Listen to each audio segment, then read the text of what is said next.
আমার মোবাইলের মধ্যে আছে ভিডিও। সে বলছে যে নামাজ পড়লে ডোন্ট মাই, আপনারা কোনো মাইন্ডে নেবেন না, বোঝানোর জন্য বলতেছি। যদি কোরআন থেকে দেখাইতে পারেন নামাজ আপনাকে জান্নাত নিয়ে যাবে, আমি 1,00,000 বার তওবা করব এখানে দাঁড়িয়ে দাঁড়িয়ে। নামাজ পড়লে জান্নাতে যাবে এটা কোরআনে কারিমের কোনো আয়াতে নাই। কোরআনে কারিমের কি? কোরআনে কারিমের কোনো বলে হাদিসও না। হাদিস যেটা আছে জাল হাদিস, এটা কি হাদিস? অথচ তিরমিজি শরীফে আমরা পড়েছি এটা সহিহ হাদিস।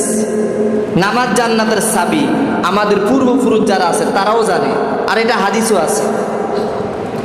কিছুক্ষণের জন্য হাদিসের দিকে না গিয়ে কোরআনে কারিমের মধ্যে আসি যে নামাজ পড়লে জান্নাতি হওয়া যাবে কিনা। আল্লাহ পাক রব্বুল আলামিন সূরা মুমিন 18 নম্বর পারার প্রথম পৃষ্ঠার মধ্যে আছে কদ আফলাহাল মুমিনুন। এখন এই কোরআন শরীফ বলেন, দেখবেন 18 নম্বর পারার প্রথম পৃষ্ঠার মধ্যে আল্লাহ তাআলা কি বলেন? কদ আফলাহাল মুমিনুন আল্লাযীনা হুম ফি সালাতিহিম খাশিউন। এরপরের কয়েকটা আয়াতের পরে আল্লাহ তাআলা বলেন ওয়াল্লাযীনা হুম আলা সালাওয়াতিহিম ইউহাফিজুন। মুমিনরা সফল কাম হয়ে গিয়েছে। কারা মুমিন?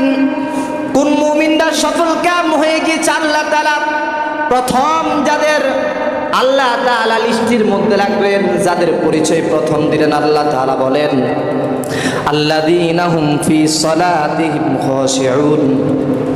যারা বিনয়ী হয়ে খোদা বিরুতার সাথে যারা নামাজ কায়েম করবে। এরপরের কয়েকটা আয়াতের মধ্যে আল্লাহ তাআলা বলেন ওয়াল্লাযীনা হুম আলা সালাওয়াতিহিম ইউহাফিজুন। এবং যারা নিজেদের নামাজের ব্যাপারে হেফাজত, যারা নিজেদের নামাজকে সুন্দরভাবে পড়ে, আল্লাহ তাআলা এরপরে বলেন উলাইকা হুমুল ওয়ারিসুন। এরাই হবে উত্তরাধিকারী। কিসের উত্তরাধিকারী? আল্লাযীনা ইয়ারিসুনাল ফিরদাউস, পাওয়ারফুল জান্নাতের উত্তরাধিকারী। কিসের কথা বলেন না? কিসের জান্নাত? পাওয়ারফুল জান্নাত। সবচেয়ে পাওয়ারফুল জান্নাতের নাম কি? জান্নাতুল ফিরদাউস। তাহলে যারা নামাজের ক্ষেত্রে খুশি অবলম্বন করবে, যারা নিজেদের নামাজের ক্ষেত্রে হেফাজতকারী হবে, তাদের জন্য রয়েছে জান্নাতুল ফিরদাউস। ঘোষণা করেছেন কে? আরো জোরে বলেন কে? আরো আওয়াজে।